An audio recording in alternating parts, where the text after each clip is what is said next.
प्यारे बच्चों, स्वागत है आप सभी का आपके अपने यूट्यूब चैनल बाल स्टडी में। तो आप सभी को हम जो है फिजिक्स पढ़ा रहे थे। फिजिक्स में आपका जो है तीसरा चैप्टर चल रहा था जिसका नाम है मानव नेत्र, है ना। इसमें जो आपको 2 लेक्चर एकदम अच्छे तरीके से आपको जो दे चुके हैं, जिसमें आप सभी बच्चे का कमेंट भी आया कि सर जल्दी से इस चैप्टर को ख़त्म कीजिए, क्योंकि जल्दी से ख़त्म करना है। इतना मज़ा आता है आपके क्लास में कि जल्दी जल्दी से सब खत्म करवा देंगे। कोई बात नहीं, लेके आ गए। और ये आज का जो है ये लास्ट होने वाला है, मतलब इस चैप्टर का जो है लास्ट होने वाला है, यानी कि ये लेक्चर 3 में ये जो है आपका खत्म हो जाएगा, ठीक ना।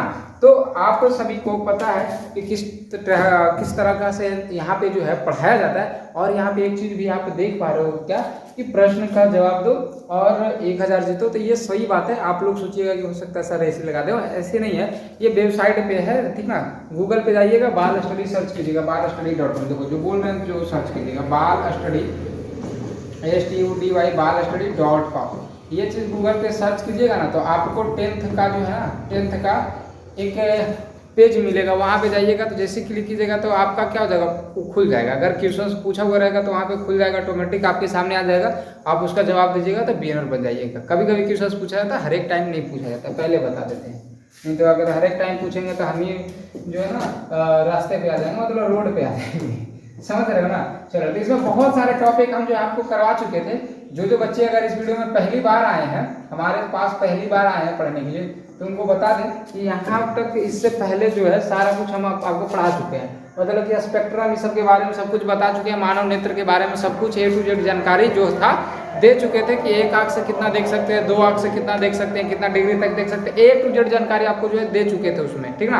आंख का भार कितना होता है, आंख में कितना मेगापिक्सल का होता है, आंख में कौन सा लेंस लगा हुआ रहता है, आंख में कहाँ पे प्रतिबिंब बनता है, कैसा प्रतिबिंब होता है, सब कुछ आपको डिस्कस कर चुके थे। तो आज से हम लोग जो है करने वाले हैं, आज हमारा जो है ये टॉपिक है हमारा इंद्रधनुष, ठीक ना। बहुत सारे टॉपिक आज हम लोग कवर करने वाले हैं, जो क्वेश्चंस के रूप में डायरेक्ट आपके एग्जाम में 2 नंबर में पूछे जाते हैं, ठीक है। 2 नंबर में पूछे जाता है और इससे ऑब्जेक्टिव भी बनेगा, ठीक है। चलो, तो आपका प्यार बच्चों इंद्रधनुष, आपको पता है कि इंद्रधनुष क्या होता है, कि आसमान में जब बारिश होता है और बारिश जब खत्म हो जाता है और उसके बाद जब तेज धूप होता है, अगर बारिश खत्म हो गया और धूप नहीं हुआ तेज, तो ये इंद्रधनुष आपको कभी नहीं देखने को मिलेगा। अब ऐसा क्यों, इसका भी रीजन बताते हैं। लेकिन पहले आप ये समझिए कि जब बारिश आती है तो क्या होता है, जब तेज धूप होता है तो अगर धूप इधर है, मतलब सूरज यहाँ पे है मान लो, तो जो इंद्रधनुष होता है इधर का बनता है, इधर बनता है ना। तो कैसा बनता है आपको पता है कि अर्धवलयाकार इस तरीका से आसमान में जो है इस तरीका से बना हुआ रहता है, जो कि 7 कलर का होता है। कितने कलर का होता है, 7 कलर का इस तरीका से होता है, ठीक ना। 1 2 3 4 5 6 और एक हो गया 7। इसमें कितने रंग होते हैं, 7 रंग होते हैं। पूछा जाता है आपसे ऑब्जेक्टिव में कि इंद्रधनुष में कितने रंग होते हैं, तो लिख लीजिएगा 7 रंग होते हैं। इंद्रधनुष में कितने रंग होते हैं, 7 रंग होते हैं। इसके पहले जो आपको प्रिज्म के बारे में पढ़ाए थे, जब श्वेत प्रकाश को गुजारा जाता था तो प्रिज्म से भी 7 रंग ही गुजरता था, ठीक ना। चलो, तो ये आपको पता चल गया कि इस तरीके का इंद्रधनुष होता है सर। हाँ, अब कैसा निर्माण होता है, तो देखो आपको सब कुछ बताते हैं। देखो होता है क्या, सबसे पहले आप ये देखो निर्माण इसका कैसे होता है। जैसे पानी पड़ा, ठीक है। अब पानी पड़ा तो क्या हुआ कि आसमान में कुछ बूंदे जो है पानी का टंग जाता है, मतलब अटक जाता है। बोलोगे सर आसमान में कैसे अटकेगा, तो उतना बड़ा बड़ा जब बादल अटका हुआ है तो थोड़ा सा बूंद नहीं अटक सकता है। बोलोगे हाँ सर अटक सकता है, हाँ। तो कहीं पे जो अटक जाता है आसमान में। अब होता क्या है कि पानी का जो बूंद है वो प्रिज्म के जैसा व्यवहार करता है। कैसा करता है, प्रिज्म के जैसा व्यवहार। अब जैसे ही देखो तेज धूप हो जाता है, बारिश हुआ, तेज धूप हो गया, तो तेज धूप जो है उससे श्वेत प्रकाश जा रहा है। अब आपको पता है कि जब श्वेत प्रकाश प्रिज्म से गुजरता है तो उसको 7 रंग में बांट देता है। तो इसी तरीके से जब श्वेत प्रकाश जो है, यानी कि जो सूर्य का प्रकाश जो है वो किस पे पड़ता है, वो जब वो सब बूंद पे पड़ता है ना, तो उसको 7 रंग में बांट देता है। बस यही चीज आप ध्यान में रखिएगा। ऐसे ही जो है इंद्रधनुष का निर्माण होता है, ठीक ना। अच्छा हाँ, इसके लिए भी देखो क्या होता है, जो अभी आपको बताने वाले हम आपको बताने वाले कि जैसे आप देखते होगे कि मान चलो आज बारिश हुआ, ठीक है, तेज धूप भी हुआ, लेकिन इंद्रधनुष का निर्माण नहीं हुआ। तो हमेशा निर्माण नहीं होता। कब निर्माण होता है, सब आपको बताने वाले फिगर पा के। बाकी पहले आप ये देख लो परिभाषा कि वर्षा के दिनों में, वर्षा के तुरंत बाद सूर्य के विपरीत दिशा में जब हम देखते हैं तो हमें आसमान में अर्धवलय, तो इस तरीके का अर्धवलय के रूप में कुछ रंगीन पट्टियां दिखाई देती है। उस रंगीन पट्टिया को हम लोग इंद्रधनुष कहते हैं। तो उम्मीद है आपको समझ में आया होगा, ठीक ना। अब देखो ये कैसा होता है, मतलब ऐसा क्यों होता है, जो भी देखो बता चुके हैं। ऐसा तो हम आपको बोल के जो अच्छे तरीके से समझा दिए, बाकी ये चीज़ आप लिख लीजिएगा, ताकि अगर कभी भी आप पढ़ो ना, अगर आपके दिमाग से निकल जाए मेरे बात को, तो आप इस चीज़ को पढ़िएगा तो आपको ध्यान में आ जाएगा। ठीक है, देखो क्या यहाँ पे लिख रहा है कि मतलब क्यों ऐसा होता है ना, तो देखो कि बरसात के दिनों में पानी के कुछ बूंदे वहां फंसी रह जाती है, वहां मतलब कहाँ, आसमान में फंसी रह जाती है। जब प्रकाश की किरणें वहां आती है, बूंदे पर पड़ती है, तो बूंदे प्रिज्म के जैसा व्यवहार करते हैं, और वह प्रकाश की किरणों को जो आ रहे है उसे 7 रंग में क्या करता है, बांट देता है। जैसे देखो फिगर पार के बताते, जैसे मान चलो ये बूंद है, ये क्या है, पानी का बूंद है। ये क्या है पहले बच्चों, पानी का बूंद है, पानी का बूंद है, पानी का बूंद है, पानी का बूंद है। ठीक है, फिगर पार के बताते हैं, अच्छे तरीके से समझ में आएगा। अब यहाँ पे मान चलो ये सन है, ये क्या है, सन है, सूरज। अब क्या हो रहा है कि इससे प्रकाश उस पर जो है जा रहा है, मान चलो कि प्रकाश जो है यहाँ से इस पे जा रहा है, इस तरीके से गया है ना, इस तरीके से क्या होगा, इस तरीके से प्रकाश जो यहाँ पे गया, इस तरीके से प्रकाश इस पे जो पड़ा। अब आपको पता है बाहर में क्या है, विरल है, बाहर में क्या है, विरल है। जैसे बाहर में हवा तो विरल है, अब अंदर में पानी है, अंदर में क्या है, पानी, तो सघन हो जाएगा ना, अंदर में क्या हो जाएगा, सघन। देखो आप लिख लेना अंदर में, यहाँ पे इंडिकेट कर देना आप। यहाँ अभी हमारे पास जगह नहीं, आप पेन से लिखेगा तो लिखा जाएगा कॉपी में, लेकिन यहाँ पे नहीं हट पाएगा, इसलिए हम ऊपर लिखते हैं। तो अंदर में सघन है, ये विरल है, तो आपको पता है कि यहाँ पे एक अभिलंब आ जाएगा, जहाँ पे किरण आता है वहाँ पे क्या आता है, अभिलंब आ जाएगा। अब अभिलंब जैसे आएगा तो क्या होगा, अभिलंब से अभिलंब की ओर मुड़ जाएगा, तो इस तरीका से क्या होगा, इस तरीका से अभिलंब की ओर मुड़ जाएगा। मतलब इसको जाना चाहिए था ऐसे, लेकिन उस तरीका से ना जाके क्या होगा, ये इधर की ओर मुड़ जाएगा, यानी ये जो है ये किधर की ओर आ जाएगा, ये जो है इधर की ओर आ जाएगा। देखो इस तरीका से मुड़ जाएगा, ये जो है इस तरीका से मुड़ जाएगा, इस तरीका से मुड़ जाएगा। ठीक है, अब जैसे यहाँ पे देखो टकराया ना, यहाँ पे टकराया तो फिर एक बार इसका अपवर्तन होता है, इसका फिर एक बार क्या होता है, सॉरी परावर्तन होता है। यहाँ पे तो अपवर्तन हुआ, देखो शुरू वाला में जो है ना, यहाँ पे अपवर्तन होगा, और यहाँ पे क्या होता है, परावर्तन। ये चीज जो है इधर आ जाता है, ये चीज क्या होता है, इधर आ जाता है, जैसे इस तरीका से आ जाता है यहाँ पे, इस तरीका से। और इसमें जो है 7 रंग टोटल होता है, इसमें कितना रंग होता है, 7 रंग होता है। उम्मीद है समझ में आया होगा। सबसे पहले देखो क्या हुआ, ये जो पानी का बूंद है किस तरीका से हो रहा है, जो देखो सूर्य का प्रकाश इस पे गया, तो इस पे जैसे ही टकराएगा तो ये 2 माध्यम हो जाएगा, इधर विरल हो गया, अंदर में हो जाएगा सघन, तो विरल से सघन में जा रहा है तो विलंब की ओर मुड़ेगा। ठीक है, मुड़ा। अब जहाँ फिर अंदर में देखो टकराए तो फिर इधर लौटेगा, फिर किधर लौटेगा, इधर लौटेगा। तो यहाँ पे देखो टकराने के बाद ये 7 रंग में बढ़ जाएगा।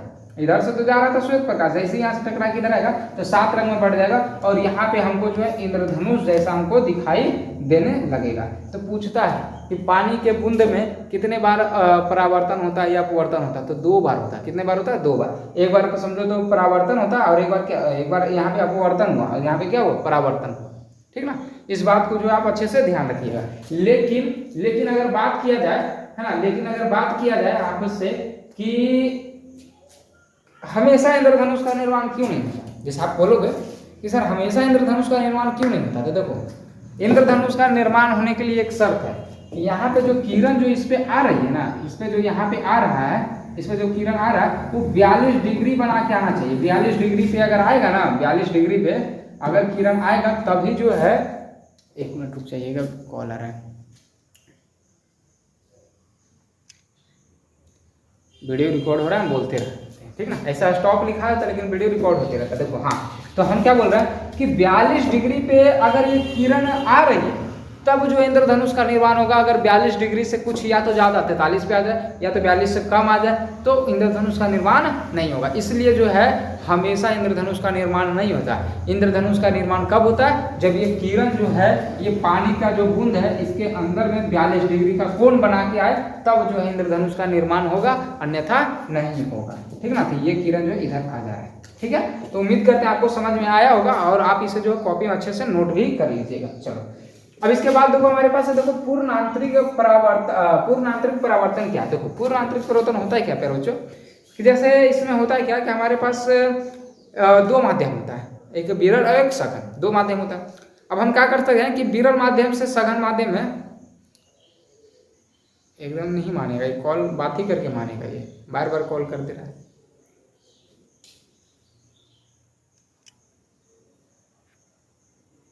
चलो कोई बात नहीं, मेरा वीडियो तो रिकॉर्ड हो रहा है। चलो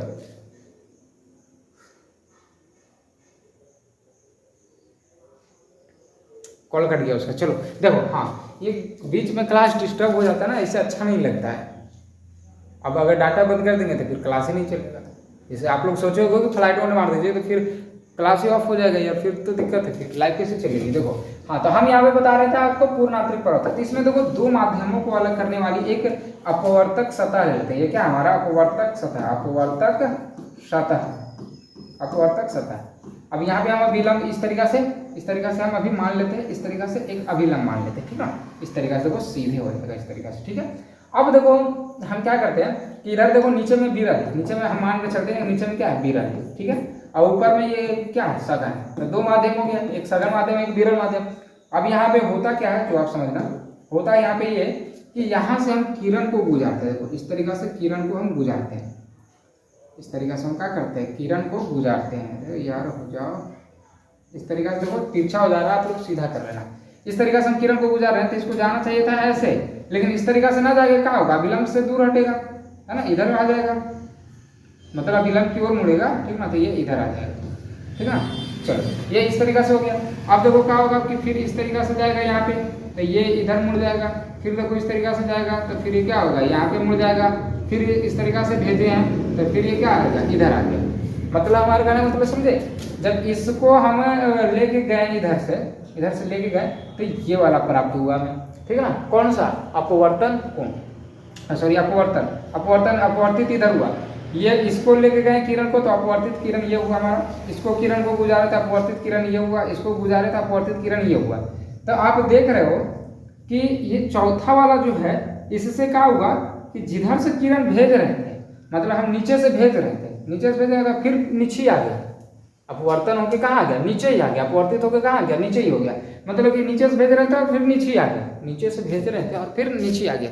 तो इसी को हम लोग बोलते हैं पूर्ण आंतरिक परावर्तन। मतलब कि प्रकाश की किरण जिस माध्यम से जाती है पुनः उसी माध्यम में आ जाए, तो इस घटना को ही हम लोग पूर्ण आंतरिक परावर्तन कहते हैं। आए समझ में, पूर्ण आंतरिक परावर्तन क्या होता है कि प्रकाश को जिस माध्यम से भेजा जा रहा था उसी माध्यम में पुनः वापस आ जाता, तो इस घटना को पूर्ण आंतरिक परावर्तन कहते हैं। तो ये हमारा पूर्ण आंतरिक परावर्तन कहलाएगा किससे, ये वाला से, इससे, ठीक ना। तो आप देखो यहाँ पे देखो, अच्छा ये एक चीज और बताते, देखो ये वाला कोण हमारा क्या कहलाएगा, तो ये किरण जा रही है तो आपतन कोण, देखो किरण जा रही है तो आपतित किरण बोलते हैं। तो अभिलंब और आपतित किरण के बीच कौन सा कोण बनता है, आपतन कोण। तो ये आपतन कोण, तो देखो इससे ना बना है हमारा पूर्ण आंतरिक परावर्तन। तो वह आप देखो ये हमारा हो जाएगा आपतन कोण, आपतन कोण, आपतन कोण। और ये सब जो हमारा बन रहा है ये अपवर्तन कोण हो जाएगा। तो देखो यहाँ पे समझना कि बोला जा रहा है जब कोई प्रकाश की किरण किसी अपवर्तक सतह से टकरा कर, देखो अपवर्तक सतह ये वाला जो व्हाइट वाला जो है अपवर्तक सतह से टकरा कर, है ना, उसी माध्यम में लौट जाती है। देखो इधर गया था टकरा के, इसी माध्यम में लौट गया, यानी नीचे लौट गया, जिस माध्यम से वह आ रही थी, देखो जिस माध्यम से ये जा रही थी उसी माध्यम में वापस आ गई। तो इस घटना को पूर्ण आंतरिक परावर्तन कहते हैं, ठीक है ना। आप इस सब चीज को याद रखिएगा। इसे आपतन कोण बोल दिया नीचे वाला को, ऐसा देखो अपवर्तन कोण हो जा रहा है। अगर कोण देखा जाए तो ये सब क्या होगा, अपवर्तन कोण, ये अपवर्तन कोण, ये अपवर्तन कोण, ये अपवर्तन कोण, ठीक ना। अब इसको देखो अपवर्तन कोण का यूज यहाँ पे नहीं है, अपवर्तन कोण का यूज आगे है ना, क्रांतिक कोण में। क्रांतिक कोण सेम टू सेम वही चीज है ना, सेम टू सेम वही चीज है, इसमें कोई अलग चीजें है नहीं, है ना, इसमें कोई चीज अलग है नहीं। देखो इसमें भी वही करेंगे, देखो क्रांतिक कोण होता क्या कि किरण को गुजारेंगे, इसको जाना चाहिए था ऐसे, लेकिन ये इस तरीका से मुड़ जाता है। फिर से देखो गुजारेंगे तो इसको जाना चाहिए, मतलब इधर मुड़ जाएगा, फिर से गुजारे, है ना, फिर से एक आपतित किरण लिए तो ये आ गया इस पे। तो देखो ये हमारा क्या है, ये हमारा देखो आपतन कोण है, प्यारे बच्चों, ये हमारे पास क्या है, ये आपतन कोण है। तो आपतन कोण है, ये हो गया हमारे पास आपतन कोण। और यहाँ पे देखो ये वाला क्या बना, ये वाला हमारा बना है, यहाँ पे देखो ये इसका हो गया कोण और ये इसका कोण हो गया और ये इसका कोण हो गया। तो हम अभी यहाँ इसको लेके चल रहे हैं जो अपवर्तक सतह पे, अपवर्तक सतह पे कौन है, ये वाला। तो ये वाला देखो 90 डिग्री ना बन गया, कितना बन गया, 90 डिग्री बन गया। अभिलंब से कितना डिग्री बन गया, 90 डिग्री बन गया। तो यहाँ पे आप देखो ये चीज है ना, यहाँ पे आप ये चीज देखो कि आपतन कोण लिए तो वो हमारा क्या बना दिया, समकोण बना दिया, यानी कि 90 डिग्री बना दिया। क्या बना दिया, समकोण बना दिया, यानी कि 90 डिग्री बना दिया। तो वही चीज देखो यहाँ पे परिभाषा लिखा हुआ है, क्रांतिक कोण होता क्या, जो समझो कि वह आपतन कोण, ठीक ना, वह आपतन कोण, मतलब ये वाला आपतन कोण। यहाँ पे देखो आपतन कोण ये भी है और ये भी है और ये भी है, लेकिन हमको किसको लेके चलना है, हम अभी इसको लेके चल रहे हैं। देखो क्या बोल रहा है, वह आपतन कोण जिसके लिए अपवर्तन कोण, ये सब क्या है, ये सब अपवर्तन कोण है, ये सब क्या अपवर्तन कोण है। तो जिसके लिए अपवर्तन कोण जो है का मान समकोण होता है। समकोण मतलब 90 डिग्री, समकोण का मतलब 90 डिग्री होता है, तो उसे क्रांतिक कोण कहते हैं। उसे क्या कहते हैं, क्रांतिक कोण कहते हैं। ठीक है, वह अपवर्तन कोण जिसके लिए जो है ना, जिसके लिए क्या हो, जिसके लिए क्या हो, जिसके लिए अपवर्तन कोण का मान एक समकोण हो। ठीक है ना, तो यहाँ से देखो ये क्या आ जाएगा हमारा सघन हो जाएगा। ठीक है, नीचे में सब आपको दर्शा लेना, और ऊपर में क्या हो जाएगा ये विरल। ठीक ना, क्योंकि यह विलंब है तो विरल सघन से विरल में जाएगा तो विलंब से दूर हटेगा। ठीक ना, अच्छा एक मिनट, अरे एक मिनट, सॉरी सॉरी सॉरी, शायद यहाँ पे हम उल्टा कर दिया। ओहो एक मिनट रुक जाओ, सॉरी प्यारे बच्चों, सॉरी, बहुत बड़ा मिस्टेक होने वाला था, कैसे तो ध्यान में आ गया, नहीं तो बहुत ज़्यादा बड़ा मिस्टेक हो जाता है। ये सघन हो गया, ऊपर में क्या हो जाएगा विरल। देखो ये चीज़ अविलंब है, समझो। देखो ये चीज़ अविलंब है तो सघन से विरल में जाता है तो अविलंब से दूर हटता है। अविलंब से क्या होता है, दूर हटता है। ये देखो अविलंब है तो अविलंब से दूर ही भाग रहा है। देखो इसको जाना चाहिए था ऐसे, लेकिन ये भागा दूर, अविलंब से दूर भाग रहा है कब, सघन से जब विरल में जाता है। सॉरी, हम इसको माफ कर दीजिएगा, है ना, थोड़ा सा ध्यान नहीं रहा कि मतलब क्या लिख रहे हैं। चलो, तो उम्मीद है आपको पूर्णांतरिक परावर्तन भी और क्रांतिक कोण भी समझ में आया होगा। बस सिंपल में याद रखिएगा, वह आपतन कोण जिसके लिए अपवर्तन कोण का मान समकोण होता है, क्रांतिक कोण कहलाता है। ठीक है, चलो अब इसके बाद देखो हमारा बहुत ज्यादा इंपॉर्टेंट है, बहुत सारे के सारे यहाँ पे इंपॉर्टेंट ही पढ़ने वाले, हमारा है प्रकाश का परिकीर्णन। ये चीज आप समझिएगा, ये आप पहला चैप्टर में भी पढ़े थे शुरू में ही, प्रकाश के परावर्तन में। देखो इसका परिभाषा क्या होता है कि जब प्रकाश की किरणें किसी सूक्ष्म कण पर पड़ती है, सूक्ष्म कण कहने का मतलब समझ रहे हैं, कोई छोटा छोटा कण है ना, जब प्रकाश की किरणें कोई सूक्ष्म कण पर पड़ती है तो सूक्ष्म कण के, है ना, सूक्ष्म कण के सूक्ष्म कण जो है वो प्रकाश के कुछ अंश को, समझ रहे हो ना, प्रकाश के कुछ अंश को अपने अंदर अवशोषित कर लेता है। कैसे करता है सर, जैसे एक गिलास पानी हमारे पास, पानी में अगर रुआ डालते तो कैसे पानी, रुआ जो है पानी को अवशोषित कर लेता है, उसी तरीके से कण जो है, धूल कण जो है वो प्रकाश को अवशोषित कर लेता है अपने अंदर। तो फिर से बोलते हैं, सुनिएगा, जब प्रकाश की किरण किसी धूल कण पर पड़ती है तो प्रकाश के कुछ अंश को धूल कण अपने अंदर अवशोषित कर लेता है और फिर उसे चारों तरफ फैला देता है। तो इसी घटना को हम लोग प्रकाश का परिकीर्णन कहते हैं। आए समझ में, जैसे आप देखो कि हमारे पास घर है, हमारे पास क्या है, ये घर है, ठीक ना, और यहाँ पे हमारे पास गेट है, ठीक ना, बहुत ज्यादा बड़ा गेट हो गया, इतना गेट है। तो अगर यहाँ गेट हमारे पास खुला है तो गेट के सामने वाला जो जगह है ये सब अच्छा इंजोर देगा, ठीक ना। लेकिन अगर आप यहाँ पे देखो तो इधर इंजोला नहीं रहेगा, इधर एकदम ना के बराबर रहेगा, रूम बड़ा है तो ना के बराबर रहेगा। अच्छा यहाँ पे देखो वो थोड़ा सा इंजोला रहेगा, यहाँ पे देखो वो तो थोड़ा सा ज्यादा इंजोला रहेगा, यहाँ पे देखो वो तो थोड़ा सा और ज्यादा इंजोला रहेगा, यहाँ पे देखो वो तो और थोड़ा सा ज्यादा इंजोला रहेगा। अच्छा सबसे ज्यादा कहाँ पे रहेगा, तो ये गेट पे रहेगा। ऐसा क्यों होता है, तो यही धूलकण होता है। धूलकण हमारे वायुमंडल में या जमीन पे कहीं भी देखो हवा वगैरह में हमेशा उड़ते रहता है। अब जैसे मान चलो अभी देखो यहाँ पे प्रकाश है, तो प्रकाश है तो प्रकाश कोई जो अभी जो हम लोग के तरफ उड़ रहा है जो धूलकण, क्या कर रहा है, उसको अवशोषित कर रहा है और उसको फैला रहा है। तो जैसे अब जो बहुत ज्यादा दूरी में चल गया होगा तो उधर जाके फैला देगा। मान चलो कोई कण जो है उड़ते उड़ते बहुत दूरी चल गया होगा और वो जाके उधर फैला देगा तो वहां पे इंजोर करेगा। अच्छा तो अब जो है सबके पास क्षमता ज्यादा देर थोड़ी ना रखने का है, हाँ या नहीं। जैसे अब हमारे पास देखो एग्जाम्पल के तौर पे हम मान चलो ये शर्ट धो दिए और जो जीन्स पहने हुए ये धो दिए, तो दोनों में से जल्दी कौन सूख जाएगा, आप बोलोगे शर्ट। क्यों, क्योंकि ये पतला है, इसके पास ज्यादा क्षमता नहीं है इसलिए जल्दी सूख जाएगा। जीन्स के पास ज्यादा क्षमता है, ज्यादा मोटा है इसलिए वो जल्दी नहीं सूखेगा। तो वही चीज है कि जैसे धूल कण तो यहाँ से वहां उड़ के भागते ही रहता है, अभी जो है वहां रहेगा फिर वहां रहेगा फिर वहां रहेगा। तो क्या होता है कोई कोई जो धूल कण जो है ना उसको ज्यादा देरी मतलब ऑब्जर्व करने की रखने क्षमता होता है, इसलिए वो अंदर तक चल जाता है। और कोई कोई जो बहुत सारा ऐसा जो होता है वो क्या करता है ना कि थोड़ी से दूर में जाके फैल जाता है। तो इसीलिए क्या होता है यहाँ पे ऑब्जर्व किया प्रकाश की किरण को और यहाँ देते देते जो है इंजोर कर दिया, मतलब छोड़ दिया उसको, फिर यहाँ पे देते देते प्रकाश को फैला दिया, फिर यहाँ पे देते देते हल्का, कोई जो है जैसे जैसे धूलकण देते जाएगा उसी प्रकाश को क्या करते जाएगा, फैलते जाएगा। तो अंतिम में देते देते कम ना हो जाएगा धूलकण, कम हो जाएगा धूलकण की संख्या तो वहाँ पे इंजोर भी कम होगा। आगे समझ में एकदम अच्छे से समझ में आएगा, मजा आया होगा ना। चलो हाँ, तो आप देखो इस चीज को याद रखना, आप फिगर भी इसको पढ़ना है क्योंकि एग्जाम में आपके ये 2 नंबर में आते हैं। प्रकाश के प्रकीर्णन से आप क्या समझते हैं, तो सिर्फ यही पर लिख दीजिएगा तो नंबर नहीं मिलेगा, इसलिए अच्छे से करना भी है। देखो मान चलो कि ये हमारे पास देखो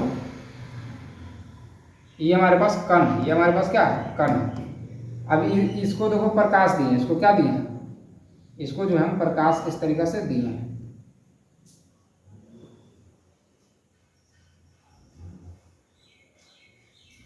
इसको इस तरीके से हम प्रकाश दिए, ठीक ना। ये प्रकाश है, ये क्या है, प्रकाश। प्रकाश मतलब कि किरण, ठीक है, लाइट प्रकाश है। तो ये क्या करेगा, इसको ऑब्जर्व करेगा, प्रकाश को ये ऑब्जर्व करेगा, फिर उसको क्या करेगा, फैलाएगा। तो इस तरीके से देखो कर देना आप लोग, ठीक ना। ठीक है, अच्छा से पा लेना इस तरीका से, ताकि देखने में अच्छा लगे, क्योंकि एग्जाम में अगर नंबर लाना है ना तो दिखाना जरूरी है।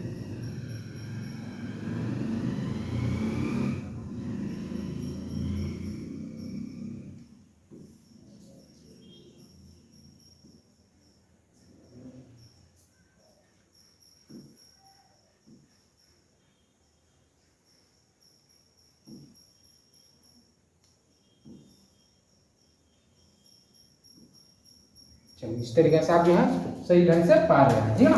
तो ये सब क्या हो रहा है, ये सब प्रकाश जो है फैल रहा है। ये कण जो प्रकाश को कण जो है ऑब्जर्व कर लिया, फिर इसको देखो फैला देगा, समझ में आया ना। तो इस तरीके से पार लेना प्रकाश का प्रकीर्णन क्या होता है। तो आप देखो इसको पढ़ लो कि जब प्रकाश सूक्ष्म कण पर पड़ता है तो प्रकाश के कुछ अंश को अपने अंदर अवशोषित कर लेता है और उसे चारों तरफ फैला देता है। इस घटना को प्रकाश का प्रकीर्णन कहते हैं, ठीक ना। समझ में आ गया प्रकाश का प्रकीर्णन। अब देखो हमारे पास है, अब है अगला देखो टिंडल प्रभाव। टिंडल प्रभाव कुछ है नहीं, बहुत ज्यादा आसान है। देखो पहले आपको अच्छे से बताते हैं कि जब हम किसी कोलाइडी विलयन से प्रकाश के किरण को प्रवाहित करते हैं। हमारे पास कोई कोलाइडी विलयन, मान चलो इस तरीके से हमारे पास कोई जो है बोतल टाइप का, इस तरीका से का मान के चलो, इस तरीका का हमारे पास बोतल टाइप का है, ठीक ना।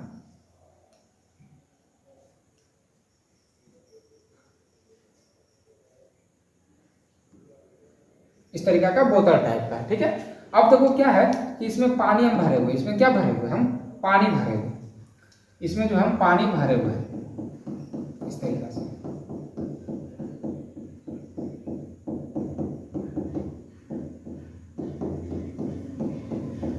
इस तरीका से हम बहुत सारा इसमें मतलब कि पानी पूरा में फुल है। अब देखो क्या करेंगे कि इधर हमारे पास देखो टॉर्च है, इस तरीका से देखो टॉर्च भी बना लेते हैं।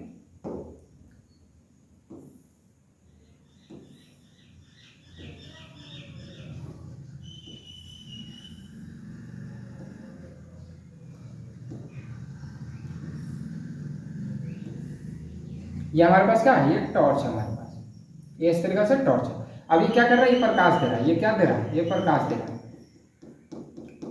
ये इस तरीके से क्या कर रहा है, ये जल रहा है, मतलब प्रकाश दे रहा है। अब प्रकाश दे रहा है तो क्या होगा, इसी इसको जलाएंगे ना तो इसका पथ दिखेगा, इसका क्या दिखेगा, पथ है। जैसे अंदर में मान के चलो खून है, या लाल लाल कुछ भी कर दे, लाल लाल मान के चलो कर दे रहा है, या हरियर कुछ कोई भी कलर कर दो, उजला रहेगा तो नहीं अच्छा से पता चलेगा, कोई भी आप कलर कर दो।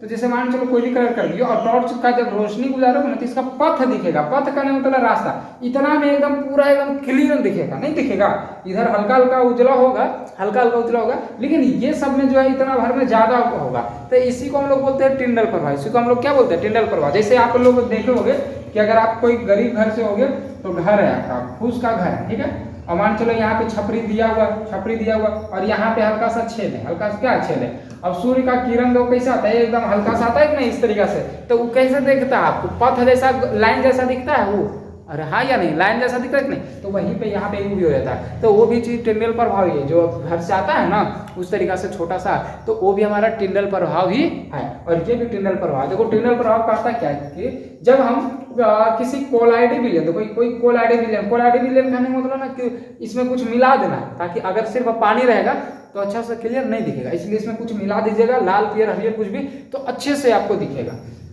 तो किसी कोलाइडी विलयन से प्रकाश के किरण को प्रवाहित करते हैं तो हम उसका पथ, अच्छा से लिख दिया, पथ दिखाई देता। तो उसका क्या होता है, पथ दिखाई देता। इस घटना को ही हम लोग टिंडल प्रभाव कहते हैं, इसका पथ दिखाई देता है।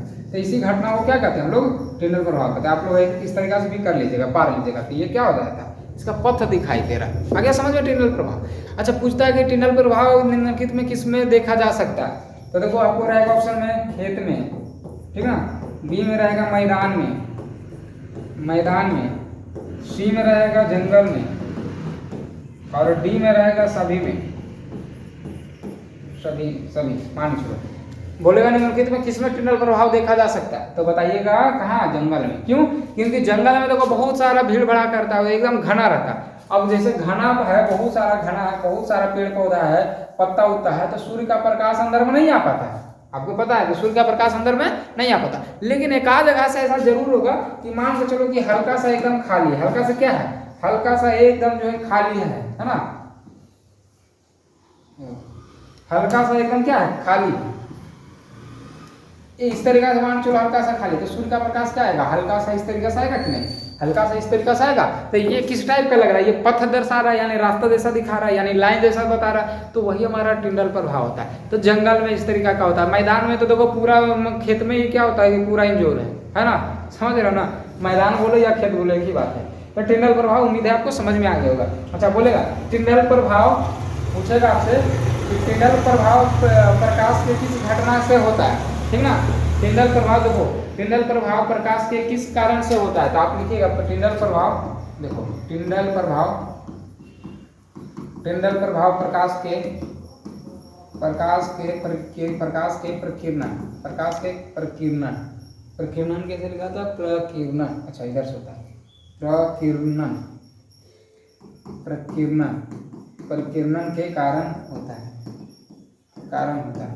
ये आपसे ऑब्जेक्टिव में पूछता है। टिंडल प्रभाव किसके कारण होता है, प्रकाश के प्रकीर्णन के कारण, ठीक ना, क्योंकि किरण को क्या करता है, फैला देता है, इसलिए।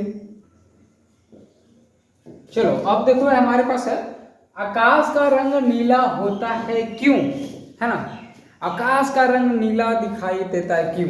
अगर आप लोग से पूछेंगे, अगर कोई बच्चे पढ़े होंगे तब तो जवाब ठीक दे देंगे, नहीं तो बोलेंगे सर पृथ्वी पे बहुत सारा पानी है इसलिए जो है आकाश नीला दिखाई देता है। अरे गधा, उसके कारण नीला नहीं कहते हैं आकाश को, वो तो पृथ्वी को नीला ग्रह कहा जाता है, पानी है बहुत ज्यादा इसलिए।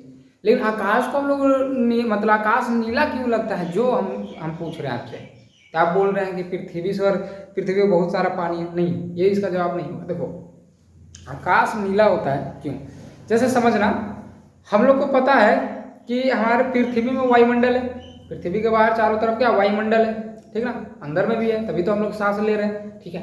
तो कहने का मतलब ये हुआ कि जैसे सूर्य का प्रकाश जब जाता है वायुमंडल में, ठीक ना, कहाँ, वायुमंडल में, तो आपको पता है कि जो सूर्य के जो प्रकाश है, सूर्य के प्रकाश में 7 रंग है। कितने रंग है, 7 रंग है, जिसको हम शॉर्ट ट्रिक में बताएं तो बैजानी, हपी, नाला, है ना।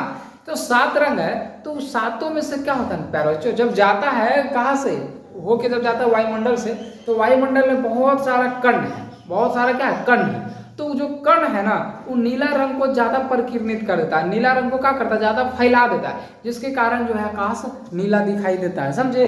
देखो आप परिभाषा इसका पढ़ो तब आपको अच्छे से समझ में आ जाएगा, और आप इसे याद रखिएगा, बहुत बहुत ज्यादा इंपॉर्टेंट है ये आपके, है ना। देखो क्या बोल रहा है कि आकाश का रंग नीला होता है क्यों, इसका आप जवाब लिखिएगा कि जब प्रकाश की किरणें सूर्य से निकलकर हमारे वायुमंडल में प्रवेश करती है, तो वायुमंडल में उपस्थित सूक्ष्म कण, छोटे छोटे कण है, जो छोटे छोटे कण है, वह प्रकाश के किरण में स्थित नीले रंग का परिकीर्णित कर देते हैं, इस कारण हमें आकाश जो है नीला दिखाई देता है। उसमें है 7 रंग, लेकिन सबसे अधिक जो परिकीर्णन करता है किसको, तो नीला रंग को करता है। ये आप बात ध्यान में रखिएगा, इसलिए जो है हम लोग को आकाश जो है नीला दिखाई देता है, ठीक ना। इसको एकदम स्क्रीनशॉट लीजिए, तो आप चलिए ले लीजिए, ऐसे कॉपी में नोट करके जाएगा, बेहद इंपॉर्टेंट है, ठीक ना। आपके एग्जाम में पूछता है, देखो ये वाला पूछेगा आपसे ऑब्जेक्टिव में, एकदम ऑब्जेक्टिव में पूछेगा, स्टार लगा दे रहे हैं, ठीक ना।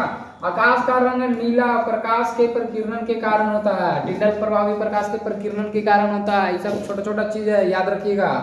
चलो अब आ गया है हमारे पास, देखो आगे है कि तारे क्यों टिमटिमाते हैं, सचित्र वर्णन करें, यानी चित्र भी पाड़ना, तारे क्यों टिमटिमाते हैं। आपको पता है ना कि सर तारा को हम गिन नहीं पाते, क्यों, क्योंकि तारा टिमटिमाता, अभी यहाँ देखे, है ना, अभी यहाँ देखे, फिर यहाँ गया, फिर यहाँ गया, फिर यहाँ गया, इस तरीका से होता है कि नहीं, गायब हो जाता है। अगर यहाँ देखें तो वहाँ से गायब हो जाता है, क्यों, तो इसी को हम लोग बोलते हैं तारा टिमटिमाता है। तारा क्या होता है, टिमटिमाता है। तो हम लोग जो देखते हैं वो वहाँ पे से गायब हो जाता है, क्यों गायब हो जाता है, जो समझिए। जैसे होता क्या, जैसे मान के चलो यहाँ पे ये पृथ्वी है, पृथ्वी पे आप खड़ा है, यहाँ पे चुन्नू मुन्नू जैसा आप खड़ा है यहाँ पे, अब आप जो है ताक रहे हैं ऊपर पे, है ना, ऊपर में ताक रहे हैं, तो ये जैसे पृथ्वी है हमारा, और इसके ऊपर में वायुमंडल का बहुत सारा परत है, मान लो चलो वायुमंडल है हमारा, ये क्या है हमारा वायुमंडल है, और यहाँ पे है हमारे पास तारा, यहाँ पे क्या है ये वाला जो है आप जो देख रहे हो ये हमारे पास तारा है, ये क्या है तारा।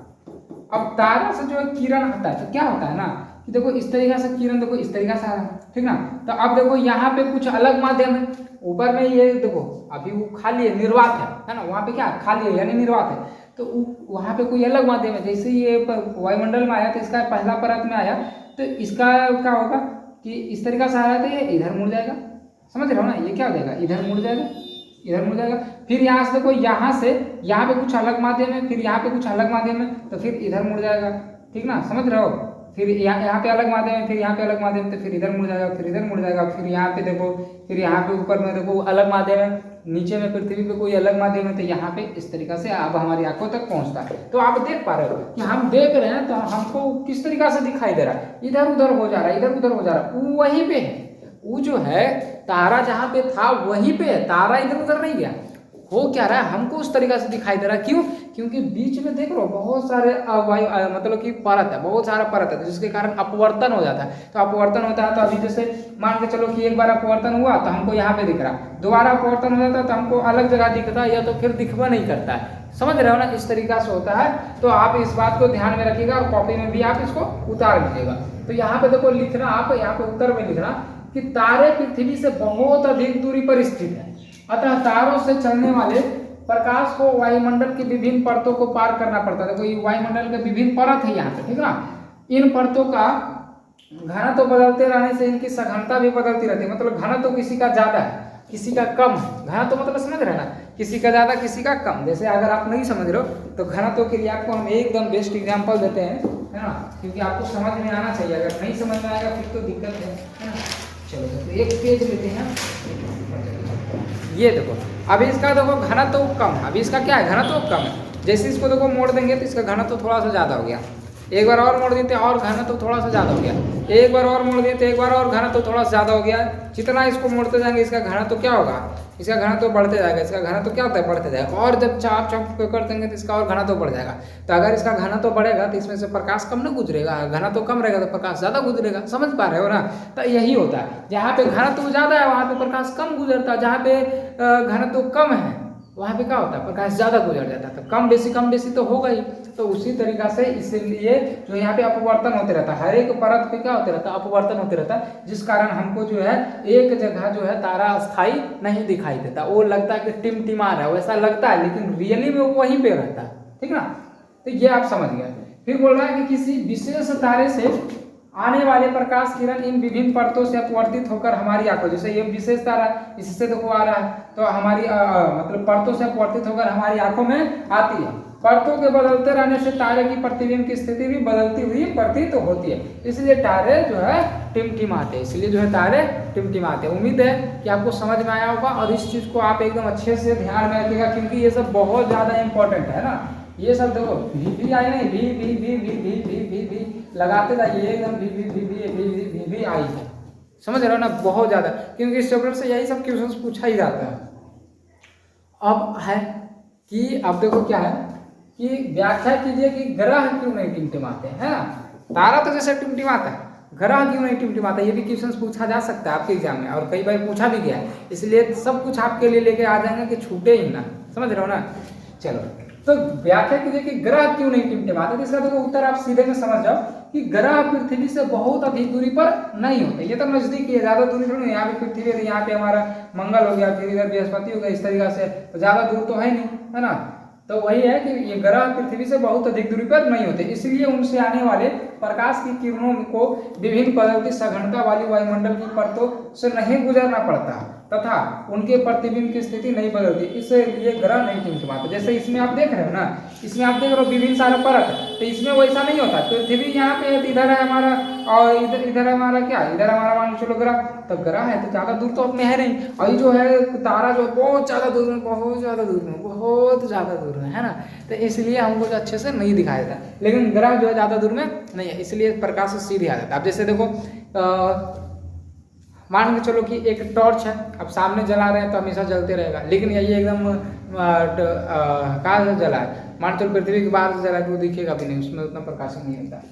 उम्मीद है समझ में आया होगा। चलो अब अगला देखो हमारे पास है कि किसी अंतरिक्ष यात्री को आकाश नीले की अपेक्षा काला दिखाई क्यों पड़ता है। ठीक है, जैसे अगर नीचे से हम लोग आकाश को देखते हैं तो नीला दिखाई देता है, लेकिन अंतरिक्ष, अंतरिक्ष का मतलब समझ रहा है, ये पृथ्वी है, अब पृथ्वी के बाहर में है अंतरिक्ष, ये सभी जो चीजें आप जो देख रहे हैं ना, ये है अंतरिक्ष। तो अगर मान चलो यहाँ पे कोई बैठ के अगर पृथ्वी को देखे तो नीला नहीं दिखाई देता, काला दिखाई देता है। या फिर मान चलो चंद्रमा है तो चंद्रमा पर सभी देखेगा तो काला ही दिखाई देगा, क्योंकि चंद्रमा भी एक तरह से समझो तो अंतरिक्ष ही है, ठीक ना, तो काला ही दिखाई देगा। काला क्यों दिखाई देता है? तो इसका कारण यह है ना प्यारो बच्चों कि अंतरिक्ष में मतलब कि अंतरिक्ष में जो है वायुमंडल नहीं है, और वायुमंडल नहीं है तो वहाँ पे कण नहीं है। जैसे कण मतलब धूल कण, तो जहाँ पे वायुमंडल रहेगा वहीं पर ना कण रहेगा। अब जहाँ पे अंतरिक्ष में जो है वायुमंडल है नहीं, वायुमंडल नहीं है तो कण नहीं होगा, और कण नहीं है तो जो प्रकाश का जो किरण आ रही है सूर्य का, वो क्या होगा, उसमें उसको प्रकिरणित करवा नहीं करेगा, क्योंकि प्रकिरणित कौन करता है, तो कण करता है, और वहाँ पे कण ही नहीं, समझ रहे हो ना, इसलिए वहाँ पे काला दिखाई देता है। तो आप इसको देखो पढ़ो अच्छे से, आप समझ में आ जाएगा आपको, क्योंकि ये सब जब एक चीज समझा दी है आपको, प्रकाश आकाश का रंग नीला क्यों होता है, उसके बाद आपको सब इजी हो जाएगा। देखो, जब सूर्य का प्रकाश वायुमंडल से होकर गुजरता है तो वायु में उपस्थित धूल कणों द्वारा प्रकाश का प्रकीर्णन होता है। उसमें से नीले रंग का प्रकाश का प्रकीर्णन अन्य रंगों की अपेक्षा सबसे अधिक होता है, जिसके कारण यह पूरे आसमान में फैल जाता है ना। जब वायुमंडल में सब गुजरता है, कहें कि वहां पे धूल कण, इसलिए नीले रंग का प्रकीर्णन अधिक होता है और फैल जाता है ना। इस प्रकार यह प्रकीर्णित नीला प्रकाश हमारी आंखों में प्रवेश करता है और आकाश हमें नीला दिखाई देता है। लेकिन यहाँ से देखो, अंतरिक्ष में वायुमंडल नहीं होने के कारण प्रकाश का प्रकीर्णन नहीं होता है, और अंतरिक्ष यात्री को आकाश जो है नीले की अपेक्षा कैसा दिखाई देता है, नीले की अपेक्षा काला दिखाई देता है। नीले की अपेक्षा कैसा दिखाई देता है, काला दिखाई देता है। समझ में है ना, चलो कोई दिक्कत नहीं। और देखो एक क्वेश्चन और है हमारे पास, ये भी आप याद रखना कि सूर्योदय तथा सूर्यास्त के समय सूर्य रक्ताभ क्यों दिखाई देता है। रक्ताभ का नहीं होता लाल लाल लाल एकदम गुस्सा में, है ना, लाल लाल क्यों दिखाई देता है। तो इसका भी किरण है, देखो सॉरी किरण नहीं कारण है, इसका भी देखो कारण क्या कि जैसे मान चलो यहाँ पे ये पृथ्वी है, ये क्या पृथ्वी है, यहाँ पे देखो सूर्य, फिर सूर्योदय में हो गया और ये हो गया सूर्यास्त में, और दोपहर में यहाँ पे। तो देखो सुबह में देखो दूरी और शाम में दूरी पृथ्वी से बहुत अधिक होता है, लेकिन दोपहर में जो एकदम माथा के ऊपर रहता है, ऊपर यहाँ रहता है, ज़्यादा दूर में सूर्य जो है नहीं रहता, तो इसलिए दोपहर में व्हाइट व्हाइट दिखता है, उजला उजला दिखता है, क्योंकि ज़्यादा दूर नहीं है इसलिए। लेकिन सुबह और शाम में जो है सूर्य का जो दूरी है वो पृथ्वी से बहुत ज़्यादा दूरी होता है। और आपको पता है कि अगर ज़्यादा दूरी है और 7 रंग है, सूर्य के प्रकाश में कितना रंग है, 7 रंग है, तो 7 में से सबसे ज़्यादा मतलब सबसे कम जो है विचलन किसका होता है, तो लाल का होता है, इसलिए टह दिखाई देता है लाल। लाल समझ रहे हो ना, दूरी में बहुत दूर में है तो भी हमको लाल जो है दिख जाता है, तो इसलिए हमको लाल दिखता है। क्योंकि यहाँ पे देखो उजला भी है, यहाँ पे पीला में भी है, मतलब रंग इसमें उजला भी है, पीला भी है, ब्लू भी है ना, और बहुत सारा चीज है, बहुत सारा नारंगी भी है ना, बहुत सारा कलर है, इसमें लाल भी है। लेकिन लाल रंग जो है ना बहुत दूर से दिख जाता है, इसलिए इसलिए सूर्य जो है लाल कलर का दिखाई देता है। समझ रहे हो ना, परिभाषा पढ़ोगे और अच्छे से समझ में आएगा कि प्रकाश के प्रकीर्णन के कारण सूर्योदय के समय सूर्य रक्ताभ प्रतीत होता है। सूर्योदय के समय सूर्योदय चाहे सूर्यास्त दोनों में से कोई भी हो, है ना, सूर्य का प्रकाश वायुमंडल की अत्यधिक मोटी परतों से गुजरती है, अत्यधिक मोटी परतों से जो है गुजरती है। कब सूर्योदय तथा सूर्यास्त, यहाँ पे कर लीजिएगा तथा सूर्यास्त, छूट गया सूर्यास्त, है ना, जहाँ पे सूर्योदय रहेगा वहाँ पे तथा सूर्यास्त जरूर लगा दीजिएगा, यहाँ पे भी लगा दीजिएगा सूर्योदय तथा सूर्यास्त के समय, ठीक है। प्रकाश वायुमंडल की अत्यधिक मोटी परतों से क्या होती है, गुजरती है, जिससे सबसे कम तरंगदैर्घ्य वाले नीले रंग को अत्यधिक प्रकीर्णित करते हैं। ये तो अत्यधिक प्रकीर्णित हो ही जाता है, ये तो बहुत ज्यादा प्रकीर्णित हो जाता है, नीला रंग जो है वो प्रकीर्णित हो ही जाता है। अधिक तरंगदैर्घ्य वाले लाल रंग का प्रकीर्णन बहुत कम होता है, जिससे आंख तक केवल लाल रंग पहुंचता है। अतः सूर्योदय तथा सूर्यास्त के समय सूर्य रक्ताभ दिखाई देता है, नीला रंग का प्रकीर्णन अधिक हो जाता है। और अधिक होने का कारण मतलब समझे, अधिक होने का कारण मतलब कि फैल जाता है पूरा में। अब फैल जाएगा बहुत दूर में तो दिखाई देगा नहीं, लेकिन वही क्या होता है कि जो बहुत कम फैले अब बहुत दूर में हो तो दिखाई दे देगा, कोई दिक्कत नहीं। तो लाल रंग का जो है ना प्रकीर्णन बहुत ज़्यादा कम होता है ना, ये फैलाता नहीं है। इसलिए देखते हैं कि दूर में जो वस्तु रखा हुआ रहता है उस पर संकेत लाल रंग का ही रहता है। जैसे टावर पे लाल रंग का बल्ब दिया जाता है, क्योंकि दिखाई दे। समझ रहे हो ना मेरी बात को, जब ट्रेन आता है तो फाटक लग जाता है, इधर फाटक लग गया, इधर फाटक लग गया। तो देखना कि जो हम लोग गाड़ी रोक के बैठे हुए रहते हैं, रोके हुए रहते हैं ट्रेन को पास होने के लिए, तो आप देखना वहाँ पे सिग्नल वाला दिया हुआ रहता है लाल। लाल दूरिये से देख लो कि गाड़ी आ रहा है, धीरे कर दो, समझ रहे हो ना। तो लाल इसलिए दिया जाता है। ट्रेन के पीछे भी देखो लाल कलर का रहता है ऐसे करके एक्स, तो वो भी जो है क्या होता है लाल, ताकि दूरी से ही दिख जाए कि ट्रेन जा रहा है, समझ रहा है ना। इस तरीके से कहीं पे भी देखो खतरा का निशान रहता है तो वो भी लाल रहता है। जैसे आप देखते हो ट्रांसफार्मर वगैरह सब पे इस तरीके से कटकुट रहेगा, वहाँ पे एक मतलब कंकाल जैसा फिगर पारा हुआ रहेगा, नीचे में लिखा हुआ रहेगा खतरा, तो वो भी किस कलर का होता है, लाल कलर का होता है। तो लाल रंग का परिकिरण बहुत कम होता है और उसका तरंगधैर्य अधिक होता है, समझ रहे हो ना। तरंगधैर्य अधिक करने का मतलब चाल अधिक होता है, तरंगधैर्य करने का मतलब चाल अधिक होता है उसका। तो इस सातों में से सबसे ज्यादा चाल किसका, लाल का। तो लाल हमारी आंखों तक जल्दी पहुंच जाता है। और दूसरा कारण ये भी